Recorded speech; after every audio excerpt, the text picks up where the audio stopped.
पितृपक्ष का महत्व क्या है और ये पितृपक्ष जो है ये क्यों मनाया जाता है? जो पितृ होते हैं इन 15 दिनों में पूरी उम्मीद रखते हैं हमारे बच्चे हमें याद करेंगे। अगर बच्चे याद करते हैं, उनके लिए पितृ तर्पण है, श्राद्ध है, मार्जन है, ब्रह्म भोज है, ये सब करते हैं तो वो आशीर्वाद दे करके जाते हैं। अगर बच्चे ये सब चीजें नहीं करते हैं, उनका अनादर करते हैं, तो फिर श्राप दे करके जाते हैं। क्या अगर हम शुभ कार्य करेंगे तो हमारे पितृ हमसे नाराज हो जाएंगे? नहीं, ऐसा नहीं है। अधूरा ज्ञान दूसरे को दुखी करता है। तो 4 महीने देवता सो रहे होते हैं, इस वजह से ब्याह शादियां नहीं होते हैं। उसमें पितृपक्ष से लेना देना नहीं है कि इसमें देव सोए हुए हैं, और जब देव सोए हुए तो मंगल कार्य कैसे होंगे? अगर किसी कारण या किसी कोई ऐसी चीज होती है जिसकी वजह से लोग जो है श्राद्ध नहीं कर पाते हैं, तो क्या इसका कोई और उपाय भी है? तो अगर इस तरह की कोई कंडीशन है, ऐसी कोई स्थिति है, तो फिर कहते हैं कि अगर आपके पितृ आपसे नाराज हो जाएं तो आपके जीवन में तबाही मचा देते हैं, उथल पुथल कर देते हैं, आप चैन से सांस तक नहीं ले पाते अगर आपके पितृ आपसे नाराज हो जाए। क्या ये सत्य है? बिल्कुल सत्य है। यदि अगर पितृ खुश हैं तो दरवाजे पे बैठ के पहरा देते हैं। पितरों की इच्छा के बगैर आपके घर में ना सुख आ सकता है और ना ही कोई दुख प्रवेश कर सकता है, क्योंकि डंडा लेके बैठे हैं आपके पितृ। और जिसके पितृ पहरेदार नहीं हैं, उनके घर में तो छोटी छोटी समस्याएं भी बड़ा रूप ले लेती हैं। तो हमने देखा है कि जिंदा बच्चों का श्राद्ध कर देते हैं कि उसने तो अपनी बेटी का श्राद्ध कर दिया है, अब हमारा बेटी से कोई लेना देना नहीं है, हमने अपनी बेटी का श्राद्ध कर दिया। क्या ये सही मानते हैं कि जिंदा लोगों का श्राद्ध कर देते हैं लोग? भाई क्रोध आया, क्रोध में आकर के भाई हम बच्चे ने हमारा कहना नहीं माना, इसलिए हमने उसका श्राद्ध कर दिया, उसका तर्पण कर दिया, उसका विसर्जन कर दिया। लेकिन ऐसा होता नहीं है। चमत्कार दिखाना मदारी का काम है। अपने जो वेद हैं, जो मंत्र हैं, जो शास्त्र हैं, ज्योतिष हैं, इनमें कोई चमत्कार नहीं है। कैसे हैं आप सभी? बहुत बहुत स्वागत है आप सभी का इस पॉडकास्ट में। मैं आप सभी के साथ हूँ कंचन, और हमेशा से आप लोगों के लिए मैं इतने अच्छे अच्छे पॉडकास्ट लेकर आती हूँ जो सारे पॉडकास्ट आपको कुछ ना कुछ सिखा कर जाते हैं। हमने बहुत सारे एस्ट्रोलॉजर्स के पॉडकास्ट किए हैं, हमने कई सारे एंटरप्रेन्योर के पॉडकास्ट किए हैं, बहुत सारे ऐसे लोगों के पॉडकास्ट किए हैं जो आप लोगों से रिलेटेड है। लेकिन आज हम जो पॉडकास्ट करने जा रहे हैं वो बहुत ही ज़्यादा महत्वपूर्ण और बहुत ही ज़्यादा आप लोगों के लिए ज़रूरी है। अब आप सोच होंगे कि कैसे ज़रूरी है भाई, क्योंकि पितृपक्ष जो है वो बिल्कुल शुरू हो चुके हैं। पितृपक्ष के साथ साथ अगर हम देखें तो चंद्र ग्रहण जो है वो भी लग रहा है, बहुत सारी चीज़ें चेंजेस हो रहे हैं, नवरात्रि भी बिल्कुल नज़दीक है। तो आज बहुत सारे ऐसे सवाल हैं मेरे जिन पर उत्तर लेंगे और जो आप से जुड़े हुए हैं। तो चलिए फिर इस पॉडकास्ट को शुरू करती हूँ। मेरे साथ बहुत ही खास मेहमान यहाँ पर जुड़े हुए हैं, उनका स्वागत कर लेते हैं। मेरे साथ इस वक्त यहाँ पर परम पूज्य महाराज यशपाल जी हैं। बहुत बहुत स्वागत है महाराज श्री आपका। कैसे हैं महाराज श्री? जी बिल्कुल, बहुत अच्छे हैं। महाराज श्री, चूँकि आपके साथ मैं इससे पहले भी पॉडकास्ट कर चुकी हूँ और लोगों की ही डिमांड रहती है कि भाई हम जो है आपको बुलाएं, और क्योंकि आप हमेशा से ना सभी बातों पर बहुत अच्छे से बात करते हैं। एक एक सवाल का जो आपका आंसर होता है, जवाब होता है, वो बड़ा खुलकर होता है, लोग समझ पाते हैं आपकी बातों को। तो मैं सबसे पहले शुरुआत करूंगी महाराज श्री पितृपक्ष से। पितृपक्ष का महत्व क्या है और ये पितृपक्ष जो है ये क्यों मनाया जाता है? बहुत सुंदर, क्योंकि पितृपक्ष हमारे जीवन में बहुत अहमियत रखता है और लोगों को पूरी जानकारी होनी बहुत जरूरी है। क्योंकि इतिहास, पुराण आदि वेद शास्त्र विधि में ना केवला हेतु की भक्ति उत्पाता एवं केवलम, यानी कि इतिहास पुराण की विधि के बिना अगर कोई कार्य किया जाता है तो वहाँ लाभ नहीं मिलता, उल्टे जो है ना वहाँ पे उपद्रव हुआ करते हैं। तो पितृपक्ष पूरा पितरों को समर्पित होता है।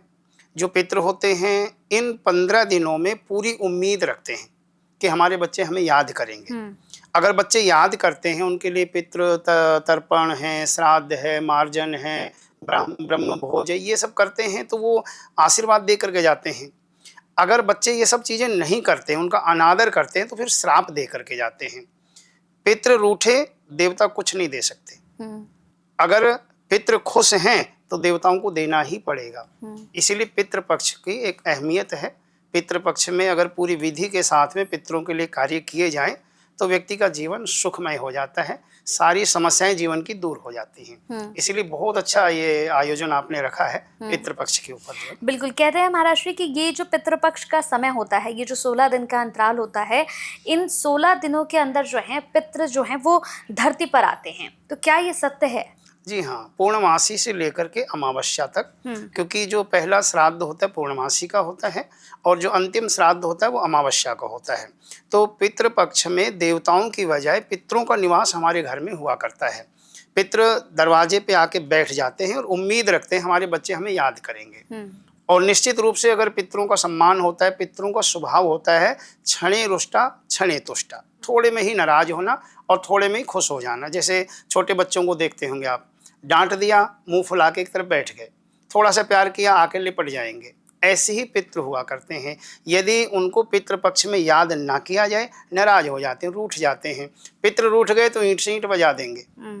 अगर पितरों को हमने याद किया, उनके लिए ब्रह्म भोज करा दिया, हमने उनके लिए तर्पण कर दिया, मार्जन कर दिया, तो इतने में ही अपनी दया लुटा देते हैं।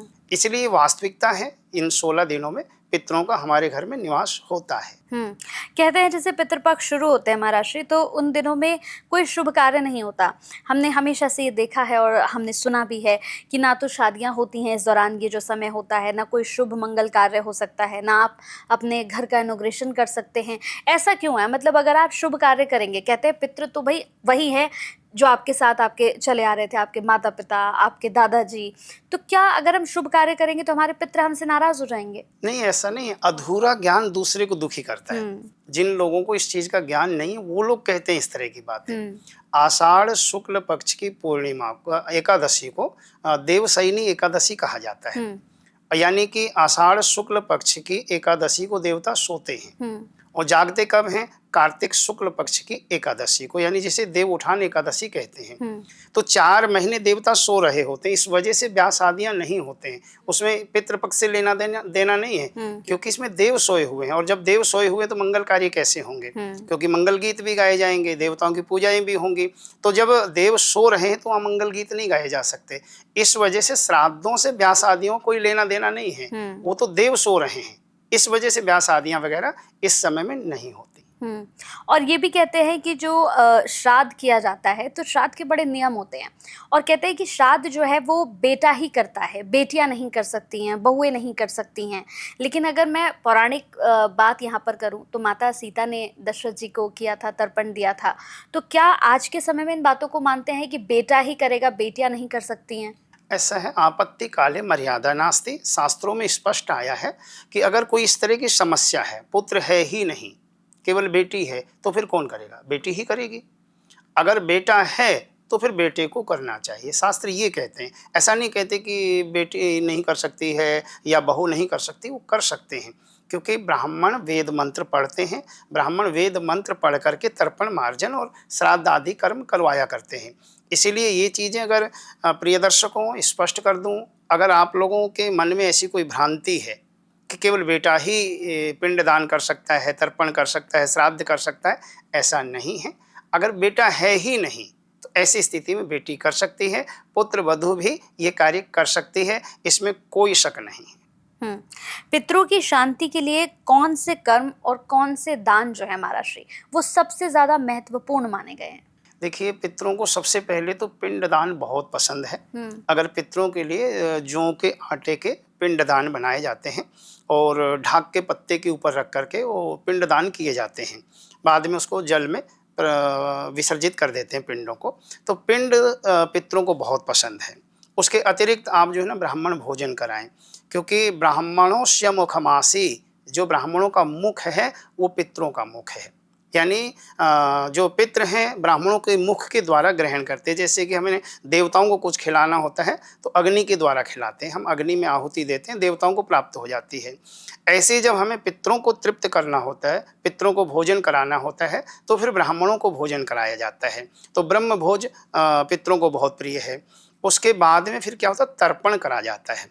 कच्चे दूध में थोड़ा पानी मिला के, काले तिल और जौ मिला करके उसमें विधि के साथ में तर्पण करते हैं।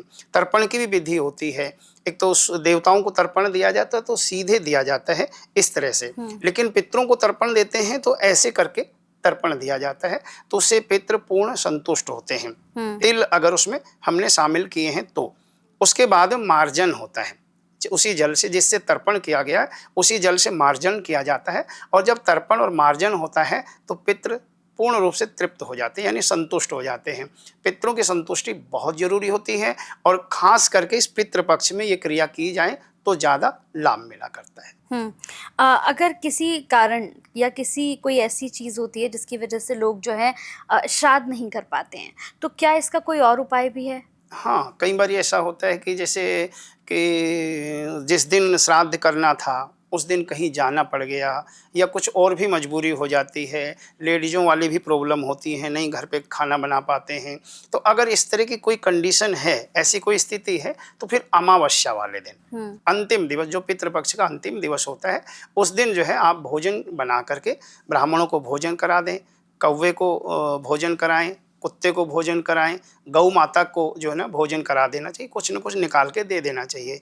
संभव नहीं है, उस दिन भी नहीं बना पा रहे हैं आप, तो फिर ऐसा करना चाहिए कि सूखा सीधा आटा, चीनी, चावल वगैरह, कुछ मीठा और फल, ये जो है दे देने चाहिए, तो उससे भी पितृ हमारे तृप्त हो जाते हैं।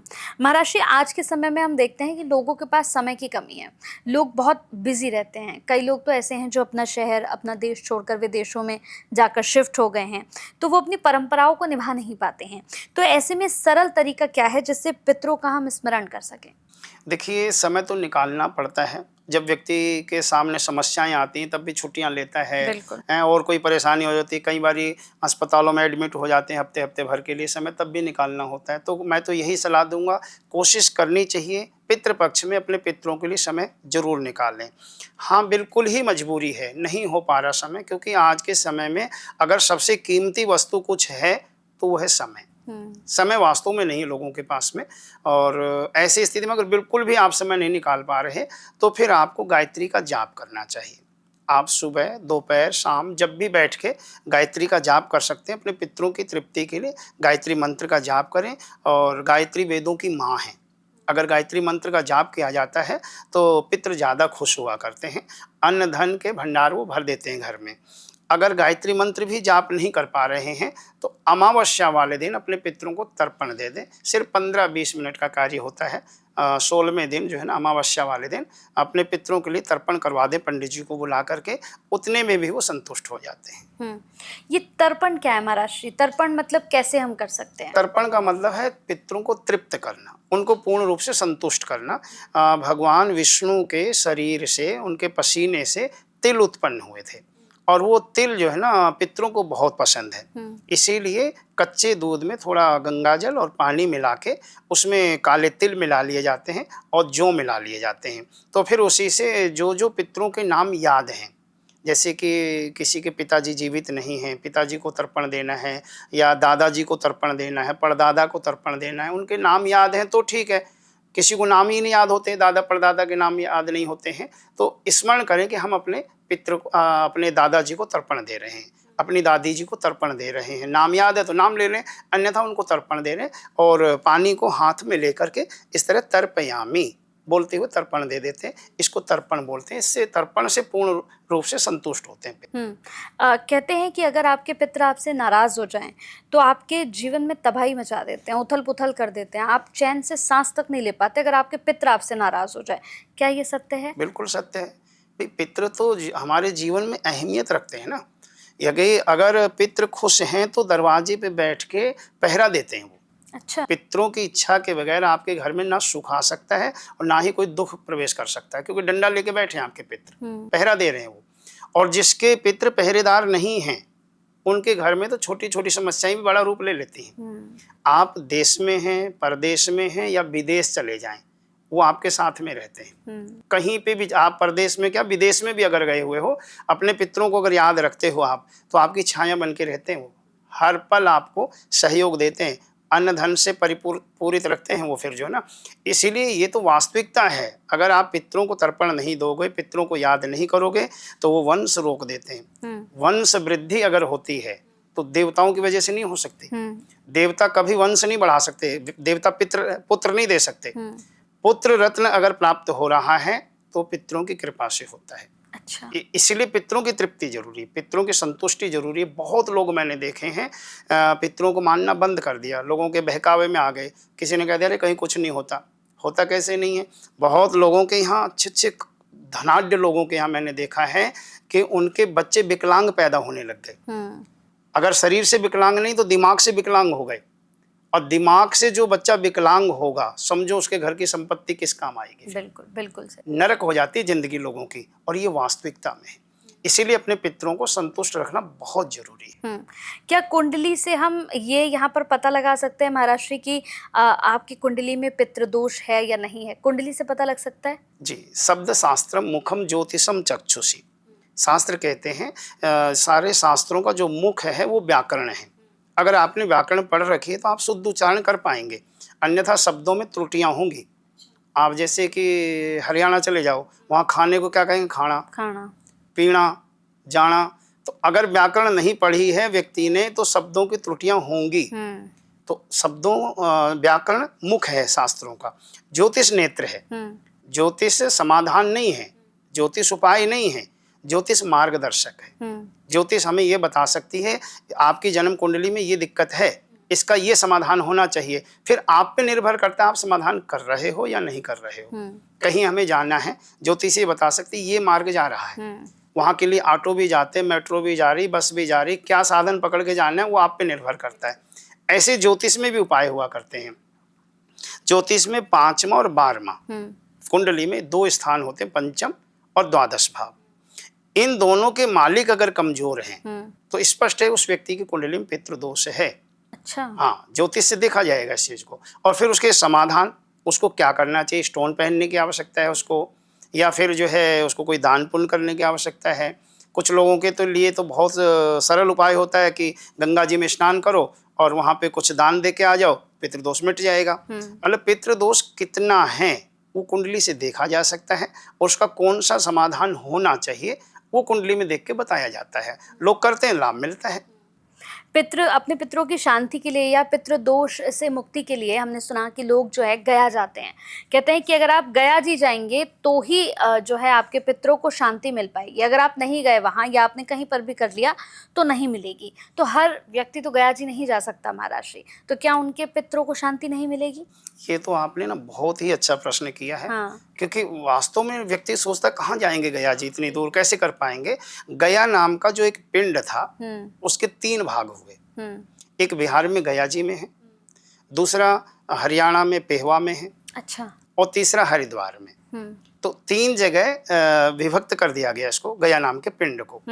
यानी कि जो उस क्षेत्र के लोग हैं, गया जी के आसपास के लोग गया जी जाएं, जो इधर से हैं, हरियाणा है, पंजाब है, दिल्ली के, ये लोग पेहवा जाते हैं, यहाँ करके आते हैं। या फिर यूपी साइड के लोग हैं, उत्तराखंड साइड के लोग हैं, वो सब हरिद्वार में जाते हैं, हरिद्वार में जाकर के पिंडदान आदि करते हैं। यानी तीनों जगह अपनी जगह पे महत्व रखती हैं।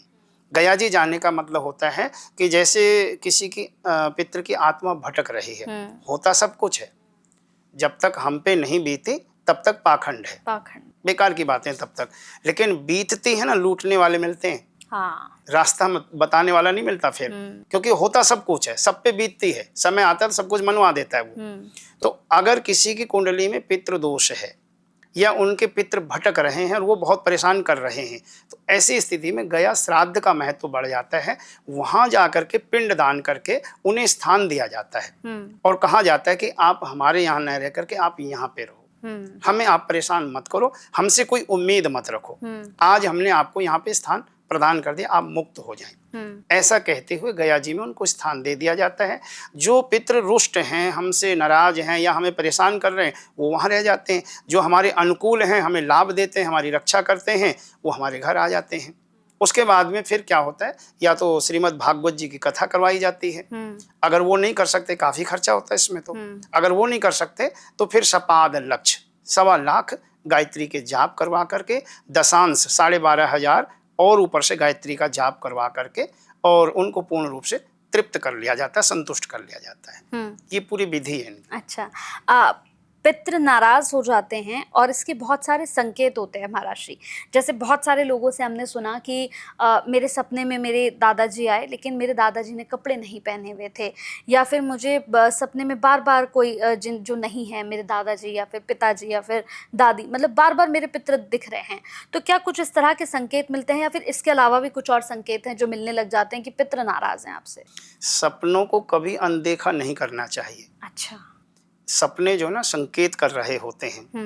अब रात में 1-2 बजे करीब सपना देख रहे हैं तो वो निरर्थक है, उसका कोई मतलब नहीं है। सपना भी किस समय देखा गया उस पर निर्भर करता है।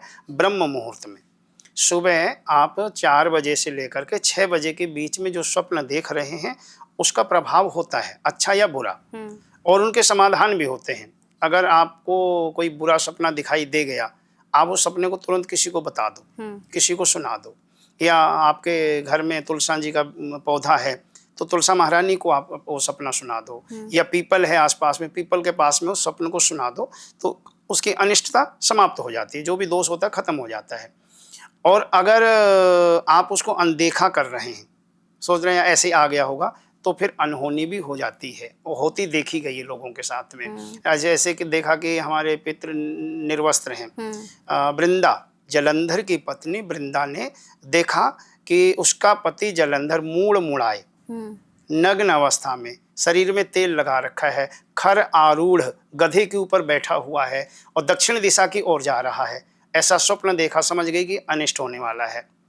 और ऐसे ही सूर्य में छेद देखना, हाँ, सूर्य को रुके हुए देखना, या फिर मैं और मेरा पूरा गांव पानी में डूब रहा है, ऐसा स्वप्न देखना, ये सब अच्छे संकेत नहीं होते हैं। ऐसी स्थिति में क्या होता है कि किसी अच्छे विद्वान ब्राह्मण से आप संपर्क करें, उन्हें आप बताएं कि ऐसा ऐसा स्वप्न मैंने देखा है, उसका समाधान तुरंत हो जाता है। अगर पितृ निर्वस्त्र दिख रहे हैं, इसका मतलब आपसे वो वस्त्रों की उम्मीद कर रहे हैं। तो आसपास में जो भी अमावस्या आती है या पितृपक्ष में जिस दिन उनका श्राद्ध होता है, उस दिन वस्त्रों का दान कर दिया जाए, तो वो चीज़ें आगे के लिए समाप्त हो जाती हैं, उनकी अनिष्टता खत्म हो जाती है, वो तृप्त हो जाते हैं।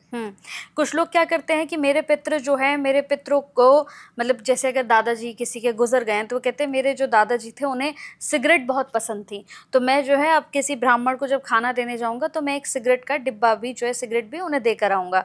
या मेरे जो दादाजी थे उन्हें मांस बहुत पसंद था, नॉनवेज बहुत पसंद था, तो कई लोग करते हैं कि वो नॉनवेज जो है उस दिन बनवाते हैं कि नहीं मेरे दादाजी को तो बहुत पसंद है।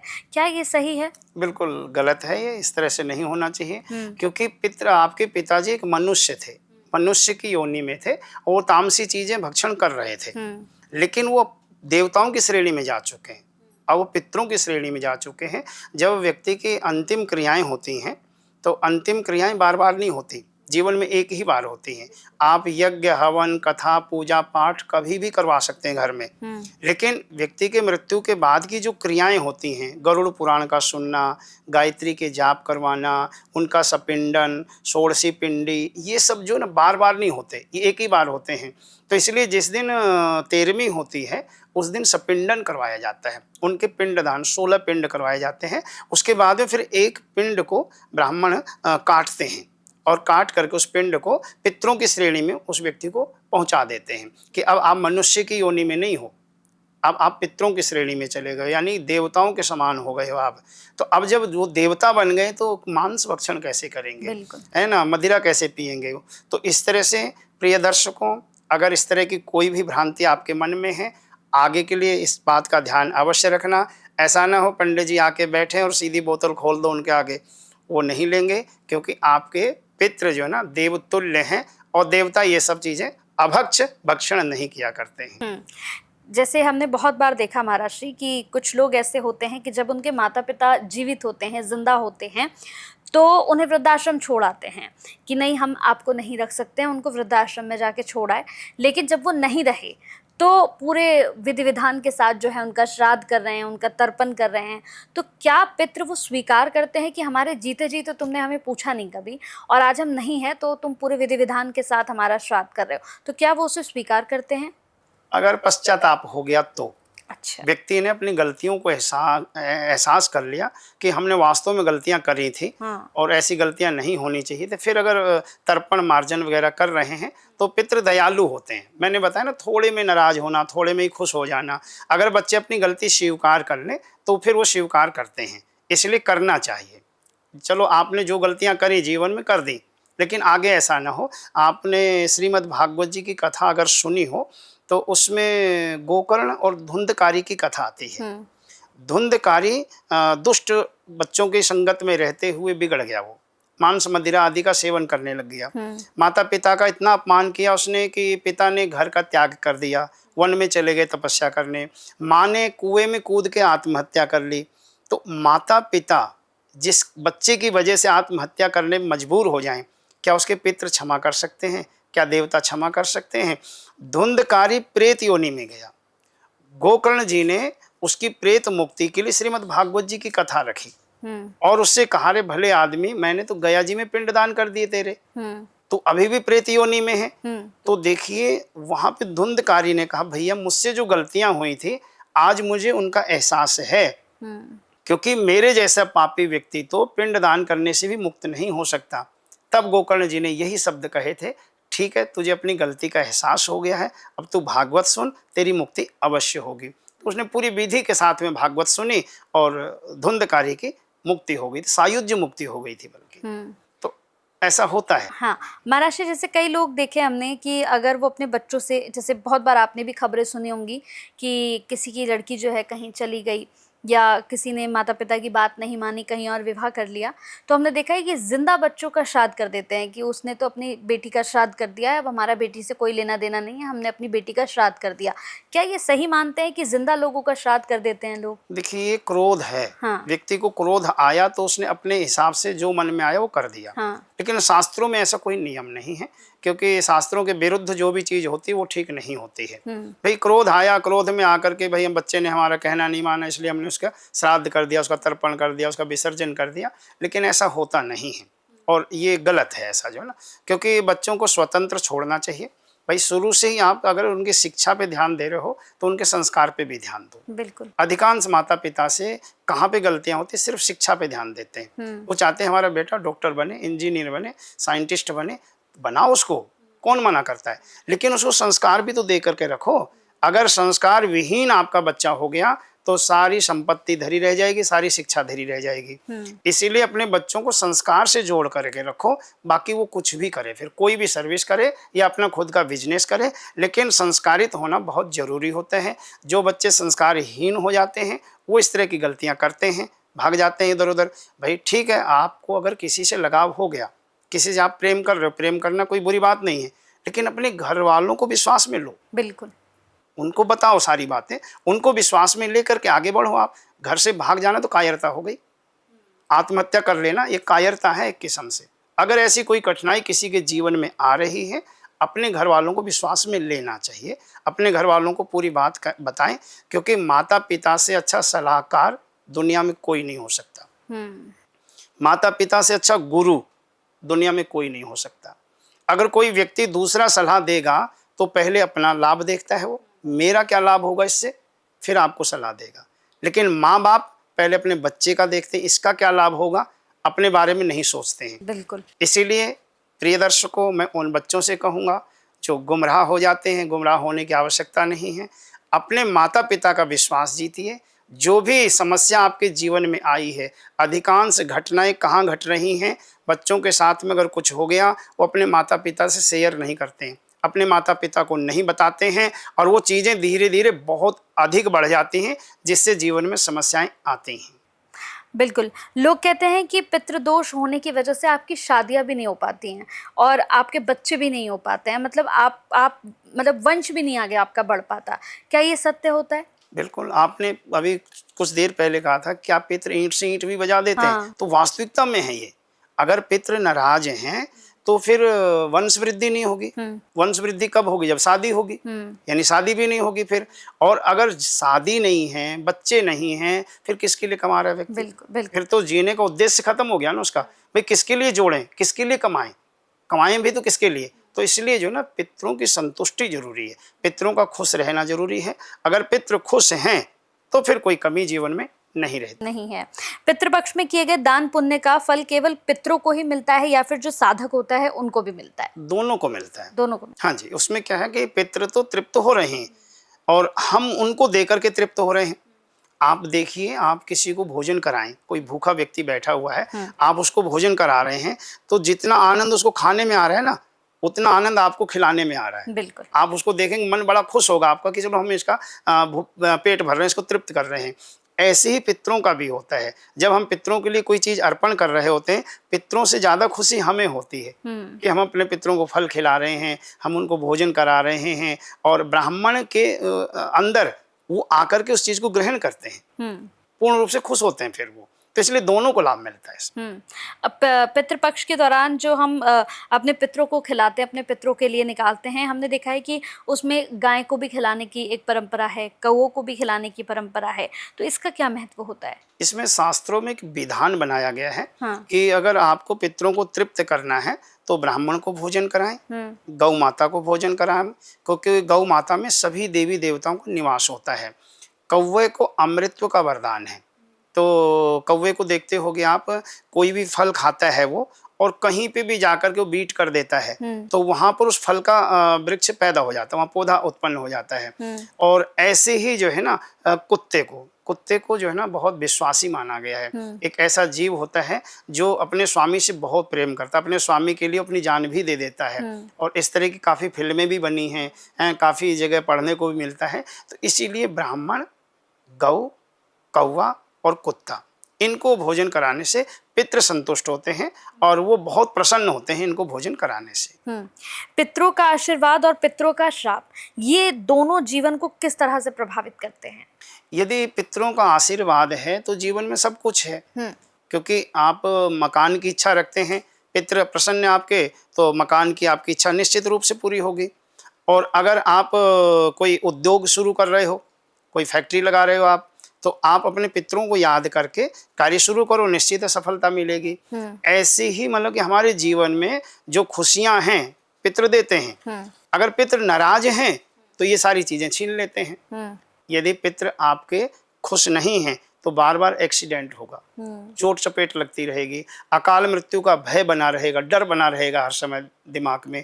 कारोबार में बार बार आप जो है कार्य बदल रहे हैं, कोशिश कर रहे हैं इस काम में मैं सफल हो जाऊं, लेकिन नहीं हो पा रहे हैं, तो वजह है पितृदोष।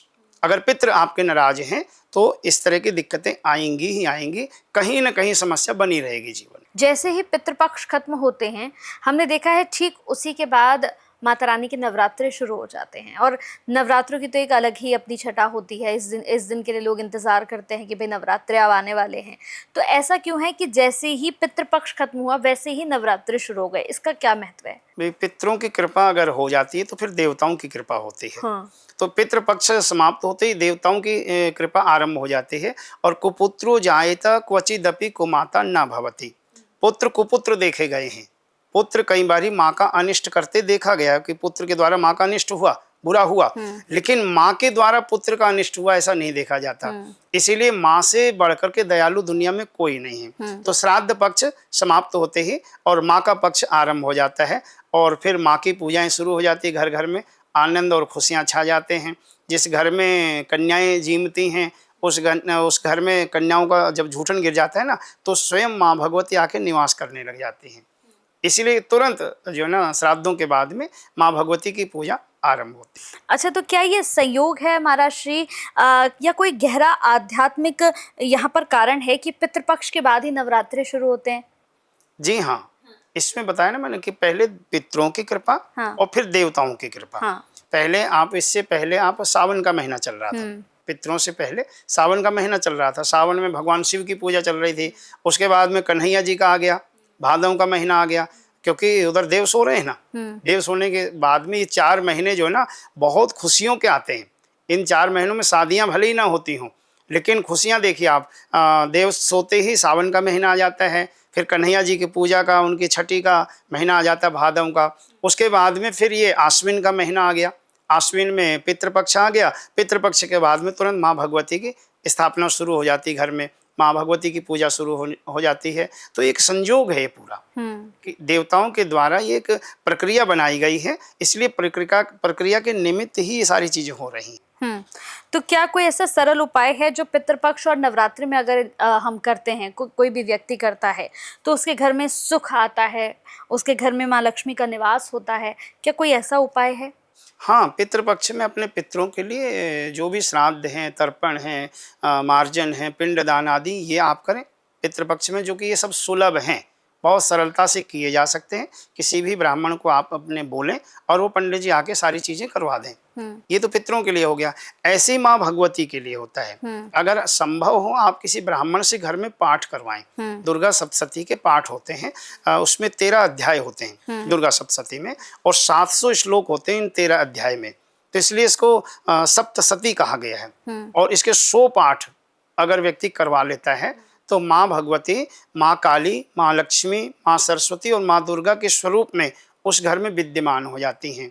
यानी फिर लोगों की हाय, नज़र, किया कराया, टोना टोटका आदि ये सब चीज़ें फिर उस घर में नहीं रुका करती हैं, क्योंकि स्वयं माँ भगवती का निवास घर में हो जाता है।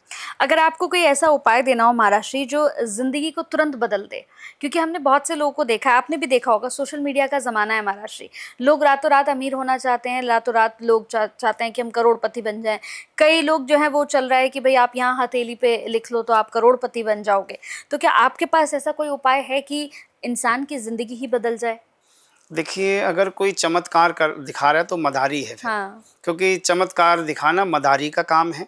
अपने जो वेद हैं, जो मंत्र हैं, जो शास्त्र हैं, ज्योतिष है, इनमें कोई चमत्कार नहीं है।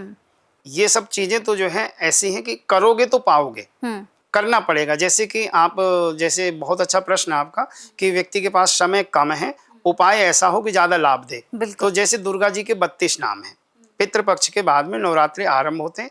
प्रतिदिन आप केवल 3 पाठ दुर्गा जी के 32 नामों का करें, और बहुत सरल है, 1 मिनट में 1 पाठ हो जाता है। यानी 3-4 मिनट के अंदर आप 3 पाठ कर सकते हो।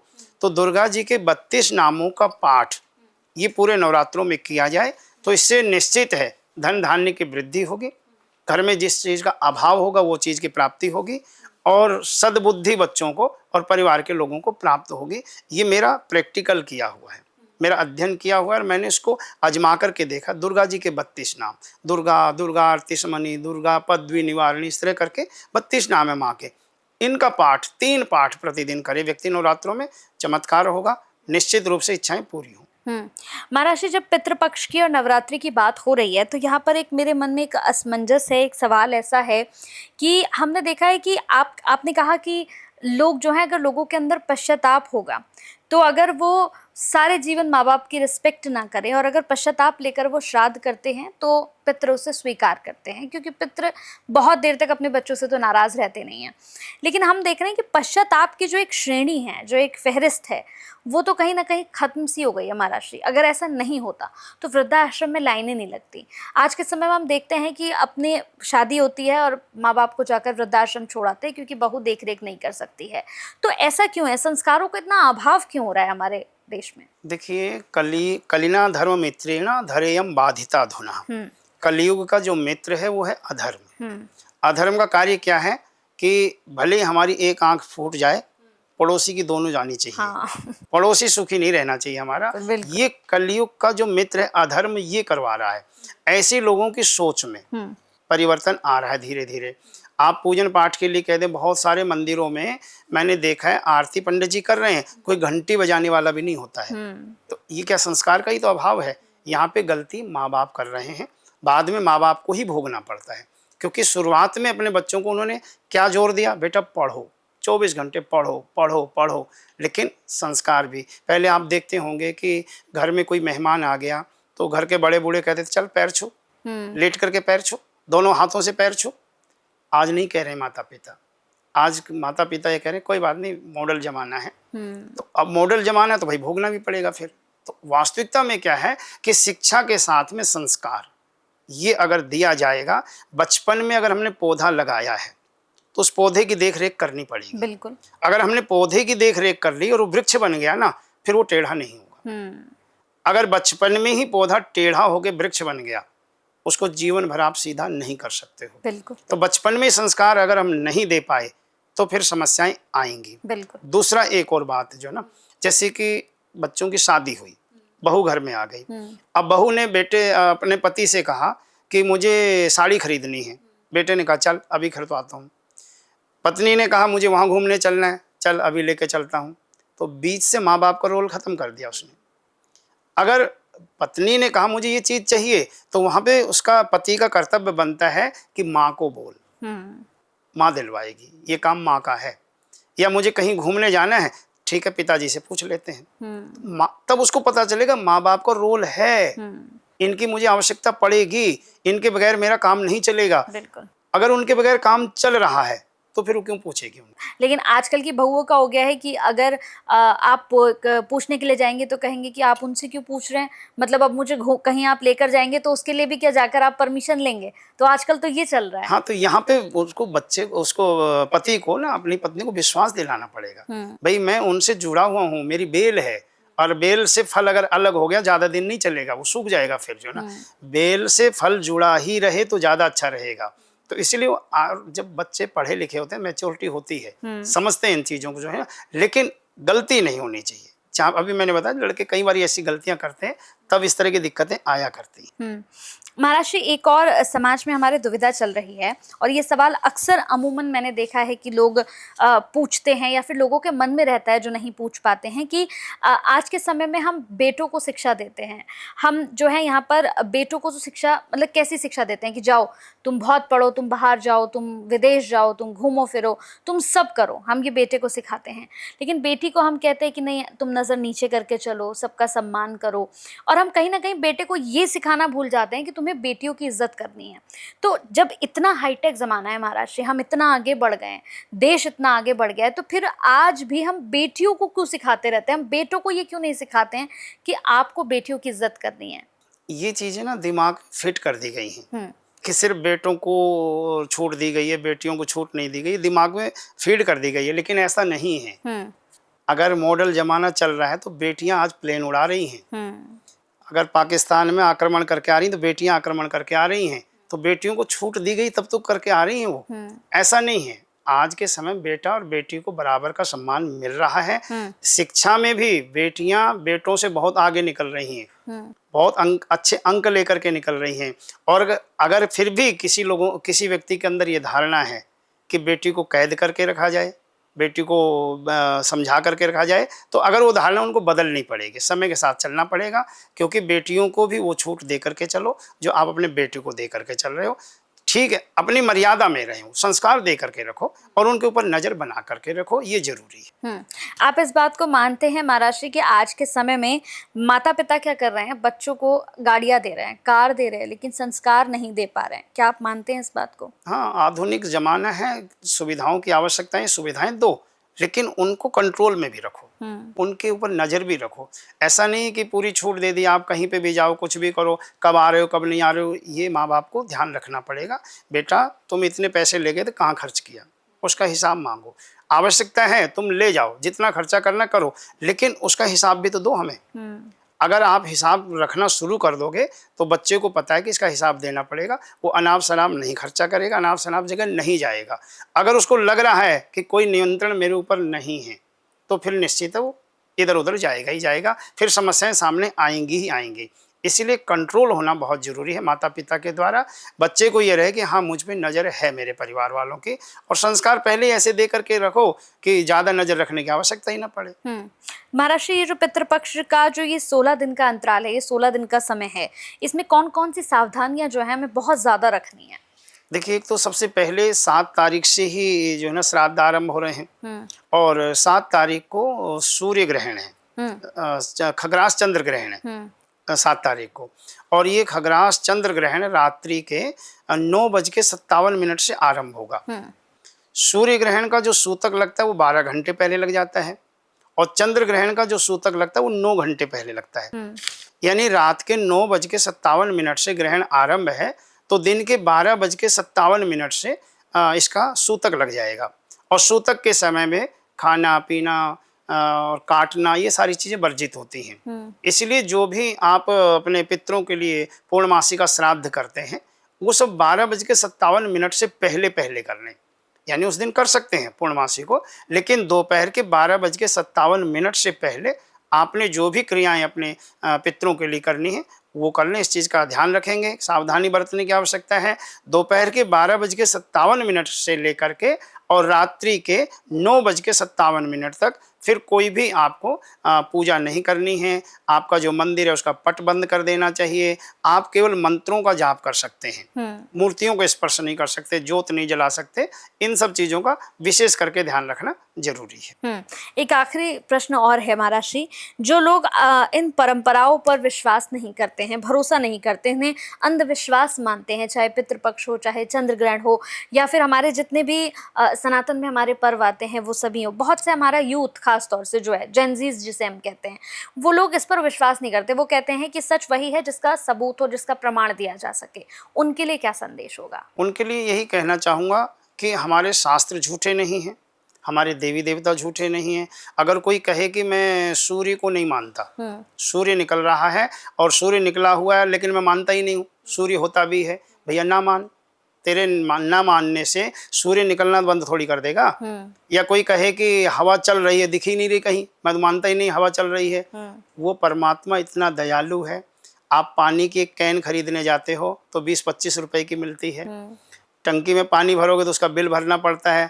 लेकिन वो परमात्मा सब कुछ दे रहा है, ऑक्सीजन फ्री में दे रहा है, सांसें तुम्हें फ्री में दे रहा है, खाना फ्री में दे रहा है, सारी चीज़ें वो फ्री में दे रहा है, और फिर भी उसका प्रमाण मांगोगे तो तुमसे ज़्यादा मूर्ख कौन हो सकता है।